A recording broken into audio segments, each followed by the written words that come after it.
producir incluso molestias de tipo gastrointestinal cuando se administran a dosis elevadas. Son innecesarios por inútiles en las broncopatías y neumopatías agudas. Precisamente los casos en los que más se prescriben, en los que más se recetan, ahí dice, son innecesarios. No es necesario que usted recete eso por inútiles. Más claro, no puede ser. Las broncopatías, neumopatías agudas, precisamente los casos en los que más se prescriben estos medicamentos. Es rechazable su asociación con antibióticos porque vienen asociados sobre todo a la amoxicilina, ampicilina, etcétera, etcétera. O con fórmulas agarradas, productos de múltiples medicamentos que suelen asociar, ¿no es cierto?, a estos medicamentos. Bueno, la acción mucolítica y expectorante puede ser útil en los casos moderados de bronquitis crónica, en el asma bronquial, pero deben ser claramente comprobadas en cada uno de los individuos en los que se administra el medicamento. Se requieren dosis altas, vuelve a repetir, no he hablado hasta ahorita en ninguna parte de la diapositiva que hable de dosis altas. Siempre está hablando de dosis altas. Para que actúe, hecho difícil de cumplir con las dos indicaciones de muchos preparados en los casos de la bromexina, 10 a 15 miligramos 3 veces al día, y para el ambroxol de 15 a 30 miligramos 3 veces al día. Pueden emplearse también en forma de aerosol, pero vuelvo a repetir, son medicamentos inútiles, sin embargo, son los que más se recetan. Entonces, ahí como ustedes pueden observar, ya con eso terminamos el hecho de estos medicamentos, porque no son útiles para absolutamente nada. Muy bien, entonces vamos a pasar al otro tema. Ya nos hemos enterado de estos medicamentos que son los que más se recetan, sin embargo, no tienen acciones, digamos, importantes, por lo tanto, vamos a pasar a otras diapositivas con otro tema. Muy bien. Entonces, fuera del asma bronquial, ¿no? Tenemos otros problemas de tipo respiratorio, por ejemplo, el distrés del recién nacido. Generalmente, cuando las mujeres, peor las modernas, no pueden aguantar los 9 meses del embarazo porque no quieren hacerlo, ¿no? Dice, yo ya no puedo dormir, se entiende, es difícil, por ejemplo, pasar la noche con una barriga bastante desarrollada, eso es clarísimo. Siempre lo hicieron las mujeres, pero las modernas quieren que de una vez se lo saque al chico. Si tenga 7 meses y el médico le dice que va a vivir, pues sáquelo. Entonces, normalmente se hace cesárea, y eso no es bueno hacerlo, porque generalmente esos 9 meses establecidos por la naturaleza hace que haya una madurez natural del pulmón. De la otra forma, para sacarlo, digamos, mucho más antes, tienen que usar corticoides para madurar el pulmón y poderlo sacar antes de término, ¿no? Y eso exige la mujer moderna, ¿no? Que realicen esas cesáreas, que las hagan desaparecer su teórico sufrimiento, al cual en realidad la naturaleza les ha dotado de un organismo capaz de soportar los embarazos. Bien, vamos a hablar entonces de este surfactante, que es una deficiencia de esta sustancia, ¿no? Que es importante para poder respirar de manera adecuada, sobre todo ya cuando el desarrollo intrauterino llega a los 9 meses. Pero si se interrumpe por cualquier causa, entonces estos neumocitos tipo 2 no producen esta sustancia denominada surfactante. Por lo tanto, el pulmón tiende a colapsarse y entonces ahí viene el problema. Ustedes pueden ver en esta diapositiva una imagen de un alveolo, de un capilar, y obviamente cuando nosotros respiramos, no respiramos oxígeno, que quede claro, nunca hemos respirado los seres humanos oxígeno. Lo que respiramos es el aire, y el aire contiene más nitrógeno, primero nitrógeno, después oxígeno, después dióxido de carbono, pero además está el agua. Por eso es que es importante cuando dan los pronósticos del tiempo en cuanto está la humedad ambiente, ¿no? Y generalmente se expresa digamos, en términos de la proporción del agua. Digamos, dice la humedad ambiente es del 90%, pero no hay 90% de agua, ¿no es cierto?, en la estructura del aire. Obviamente que cuando nosotros generamos nuestra respiración y teniendo en cuenta que el nitrógeno es el mayor elemento en el aire, el que realmente atraviesa la membrana respiratoria, es el oxígeno. De eso estamos clarísimos. Pero el agua que entra tiene la tendencia de colapsar a los alvéolos, y eso es lo que va a ocurrir con los niños prematuros, porque no secretan de forma adecuada esta sustancia tan importante denominada surfactante. Entonces, la dipalmitol, lecitina y demás cuestiones que vamos a ver enseguida. Bueno, características funcionales y químicas. El surfactante pulmonar es un complejo formado por lípidos y proteínas sintetizados y almacenados por las células tipo 2 del epitelio alveolar en forma de cuerpos lamelares y es segregado en el líquido que tapiza el epitelio. Ustedes pueden ver aquí en esta imagen, ¿no? Pueden ver la mielina tubular, la película tensoactiva a nivel, obviamente estoy hablando de los alvéolos. Aquí tienen la presencia de las células denominadas neumocitos tipo 1, ¿no? Y lo que ocurre en el interior de esas células llamadas neumocitos tipo 2 sobre todo, no los 1, porque este de aquí, esto que parece, a ver, vamos a poner el puntero de colores aquí, este es el neumocito tipo 1, pero aquí ustedes pueden ver, dice neumocito tipo 2, que está hablando de esta célula. Aquí están los cuerpos lamelares, que ustedes pueden ver, aquí dice cuerpo lamelar, dice, ¿no? Aquí existe el reciclaje y estos neumocitos son los que producen el surfactante. Es una película tensoactiva que evita el colapso de los alvéolos, sobre todo los de menor tamaño, porque no todos los alvéolos son iguales. Entonces, digamos, esa patología producida por la no producción de surfactante hace que colapsen los neumocitos más pequeños y obviamente no puede haber intercambio gaseoso, ¿no? Cuando entonces el pulmón no funciona de forma adecuada.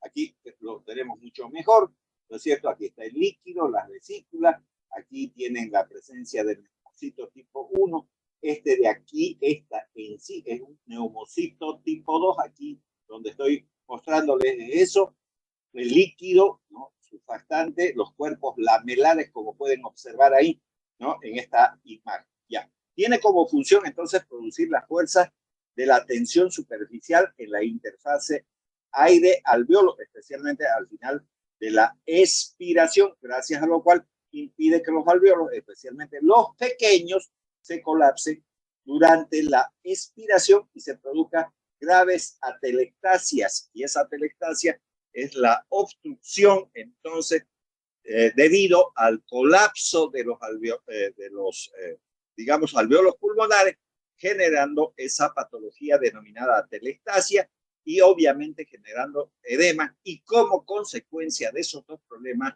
no hay un adecuado intercambio gaseoso y entonces el niño tiende a morirse, ¿no es cierto? Sobre todo los prematuros.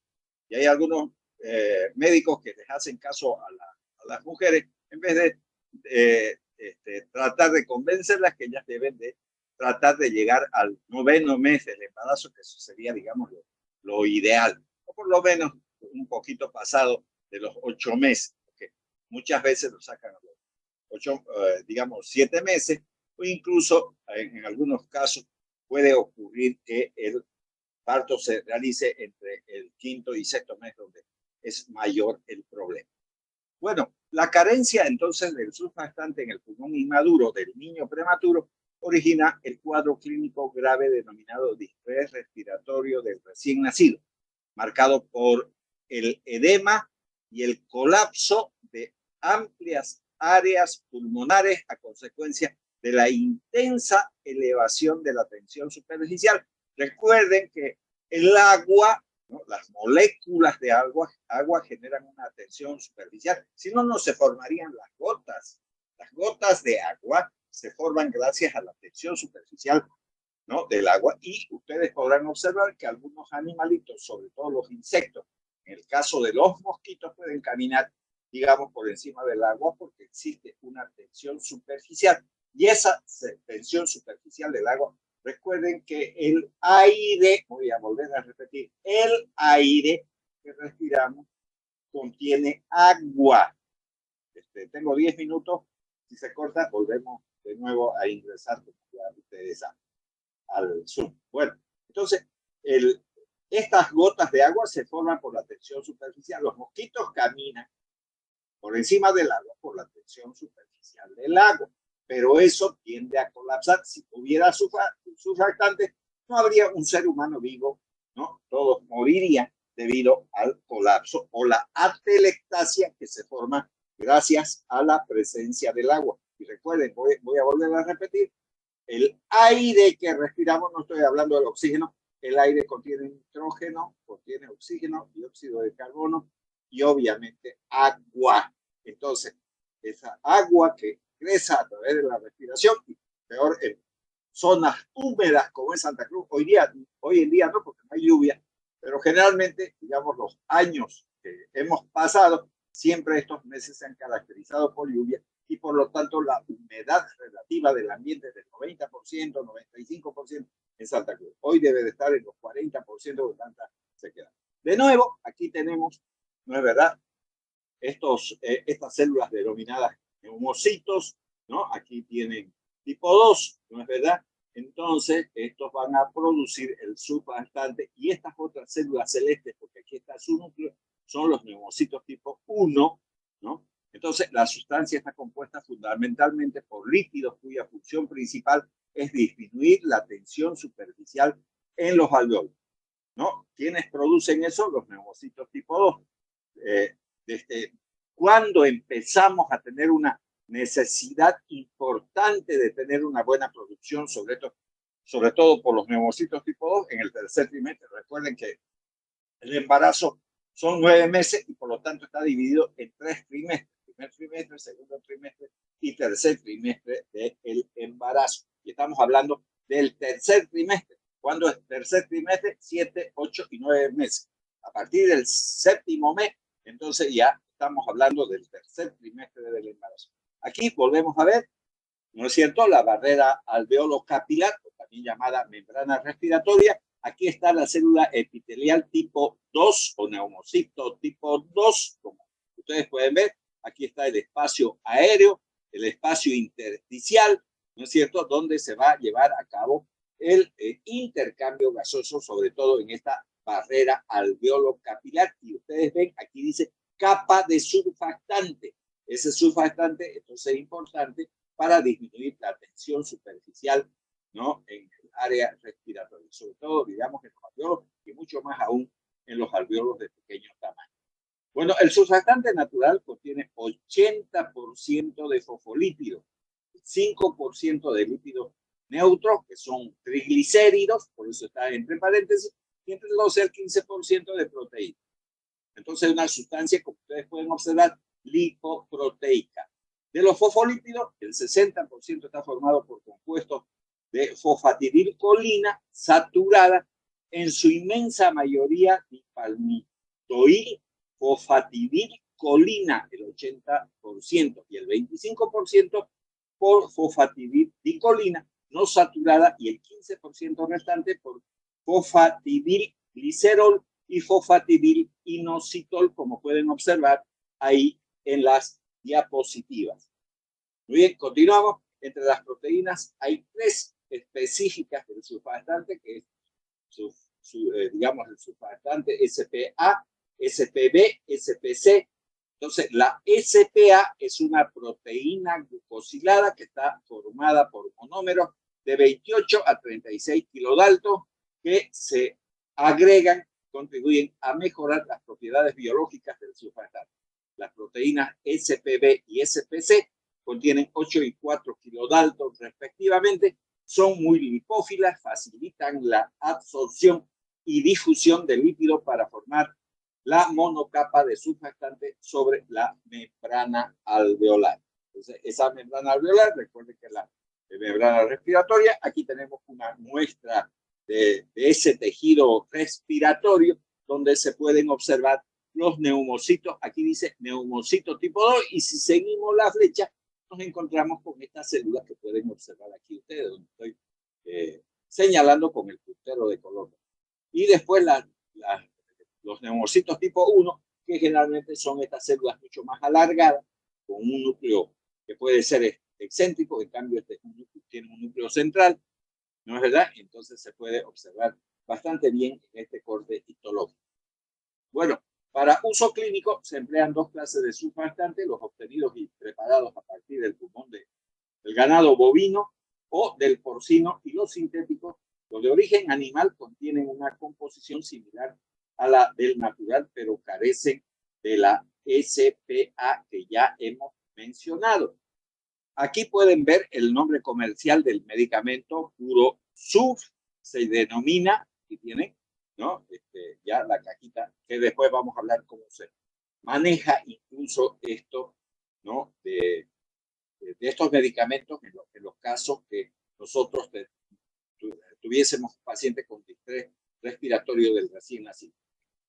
Al bovino, que se denomina con nombre comercial Survanta, ¿no? Ese es digamos, una elaboración farmacológica a partir de las sustancias del ganado bovino. Tras su extracción con solventes orgánicos se añade dipalmitoil, fosfatidilcolina, ácido palmítico y triglicéridos. Del porcino, cuyo nombre comercial es PuroSurf, como pueden ver aquí, ¿no? Se sustraen los triglicéridos. En los sintéticos, la base es la dipalmitoil, fosfatidilcolina, a la que se le añade el tiloxapol y el hexadecanol. Entre paréntesis, ustedes como pueden ver, el colfofacerilo o el exosuru, o en combinación con fosfatidilglicerol en proporción de 7:3, que recibe el nombre comercial de ALEC, como pueden observar ahí en la diapositiva. Entonces, vemos, vamos a decir esta gente también, ahora tenemos acciones del surfactante en el distrés respiratorio del recién nacido. Hay que ponerle con nombre y apellido distrés respiratorio del recién nacido, porque hay distrés respiratorio del adulto también.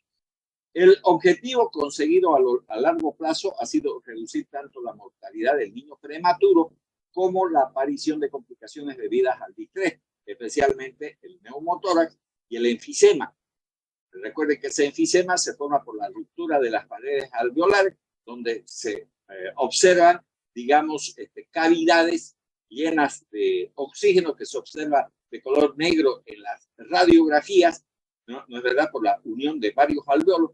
Eso es el enfisema, y en menor grado la displasia pulmonar, así como otras no estrictamente pulmonares, como por ejemplo la hemorragia interventricular que puede aparecer en estos pacientes. El surfactante mejora la oxigenación, reduce la necesidad de ventilación pulmonar y la presión media que se debe aplicar.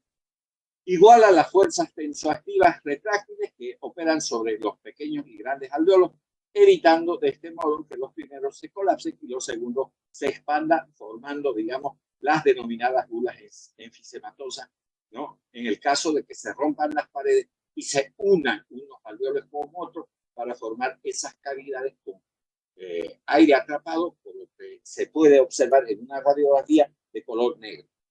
Ya esta homogeneidad de inflamación, vamos a seguir admitiendo a la gente, repercute en una ventilación más igualada y fisiológica, en un mejor intercambio de gases respiratorios, oxigenación también, digamos, del niño. Vemos en esta otra parte las propiedades farmacológicas. El surfactante es administrado en forma endotraqueal, en forma de bolo introducido por el tubo endotraqueal, bien por aerosol o por infusión continua. Miren lo que está diciendo esta diapositiva. Si bien ustedes han visto que son ampollas, no son para poner por vía intravenosa. surfactante se administra de forma endotraqueal. Por lo tanto, habrá que meter una sonda nasotraqueal, o sea, la nariz hacia la tráquea, y se pone en forma de bolo. Recuerden que el bolo no es más que una inyección intravenosa, en este caso no es intravenosa, sino hay que aplicar con el tubo endotraqueal, digamos, una cantidad que vamos a especificar un poco más adelante del surfactante, y es introducir.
Bueno, muy bien, entonces vamos a continuar con el tema en cuestión. Voy a volver a compartir las imágenes de las diapositivas. Donde tenemos aquí. Muy bien.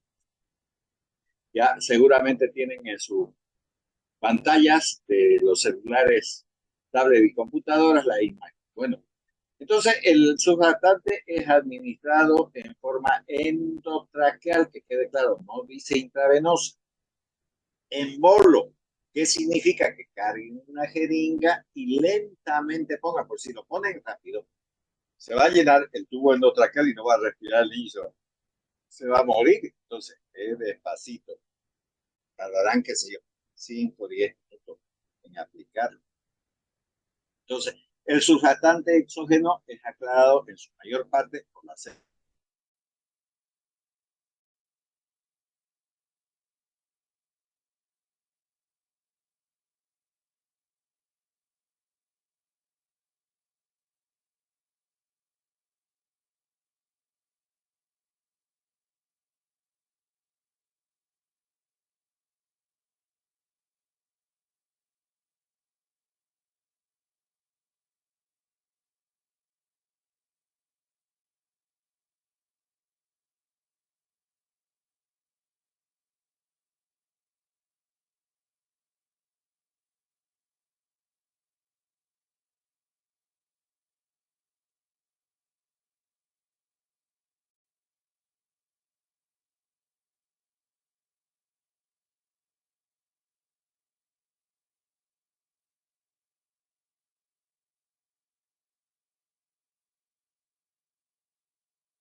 ¿Se salió el doctor? Parece.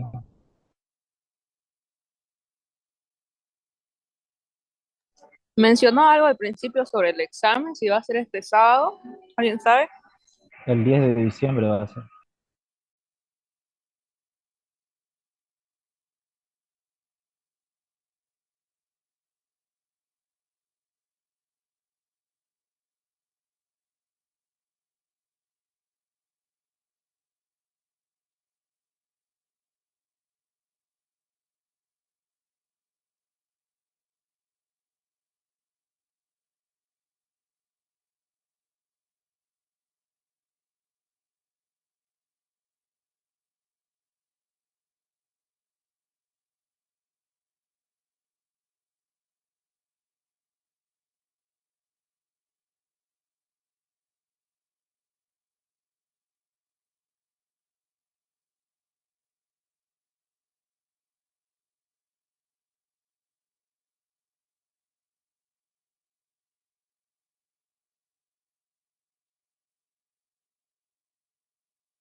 Ya nos vamos a pasar clases, compañero. Hay que esperar qué dice el doctor. Bueno,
Bien, con las disculpas pertinentes, es el programa de mi internet.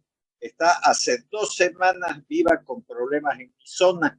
Cada rato se vive cortando y he hablado varias veces y dice que en la zona tiene problemas. Entonces, si se vuelve a cortar, vamos a tener que suspender la clase. Pero vuelvo a repetir, no es un problema de este momento. Hace 2 semanas que tengo este asunto.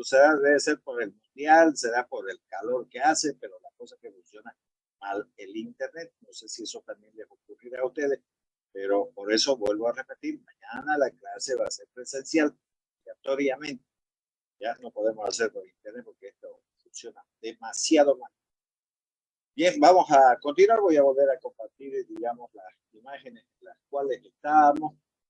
Entonces, aquí ya empiezo a compartir las imágenes. Voy a agrandar.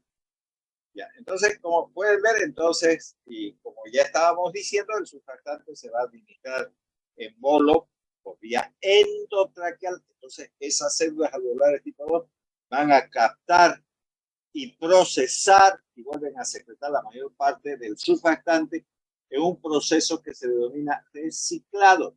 Entonces, la semivida del dipalnitrofosfatidil dicolina en el pulmón es de unas 45 horas, la de la proteína A es de 9 horas y del fosfatidilglicerol de 31 horas. La cantidad de surfactante disponible es proporcional a la forma administrada.